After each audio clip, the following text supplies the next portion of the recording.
Hello दोस्तों, welcome to my YouTube channel Islamic name. मेरा नाम साक्षी है। दोस्तों, हम हमारे चैनल पे आपके नाम से रिलेटेड जानकारी देते हैं, जैसे आपके नाम का मतलब, आपका lucky number, lucky date, lucky day, lucky colour, lucky stone, lucky metals. उससे पहले सब्सक्राइब बटन दबाकर चैनल को सब्सक्राइब करें और वीडियो को लाइक करें। तो आज इस वीडियो में हम बात करने वाले हैं एड़ा नाम के बारे में। एड़ा नाम लड़कियों के लिए इस्तेमाल किया जाता है। एड़ा नाम एक हिंदू नाम है और हिंदी ज़ुबान से लिया गया है। एड़ा नाम का मतलब होता है long period of time, wind and air, मतलब लंबी समय अवधि, हवा और वायु।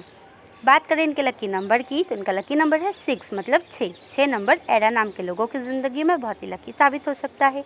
बात करें इनके लकी दिन की, तो इनका लकी दिन है ट्यूसडे एंड थर्सडे, मतलब मंगलवार और गुरुवार। बात करें इनके लकी कलर की, तो इनका लकी कलर है रेड एंड वॉयलेट, मतलब लाल और बैंगनी। बात करें इनके लकी स्टोन की, तो इनका लकी स्टोन है रूबी। रूबी का मतलब होता है माणिक। माणिक लाल रंग का काफ़ी सुंदर और चमकीला रत्न होता है। एड़ा नाम के लोगों को माणिक रत्न बहुत ही सूट करेगा। बात करें इनके लकी मेटल्स की, तो इनका लकी मेटल है कॉपर एंड आयरन, मतलब तांबा और लोहा। अगर आपका नाम एड़ा है तो कमेंट बॉक्स में अपना नाम ज़रूर लिखें। अगर आप अपने नाम के बारे में जानना चाहते हैं तो कमेंट बॉक्स में अपना नाम ज़रूर लिखें। अपने दोस्तों के साथ इस वीडियो को शेयर करें।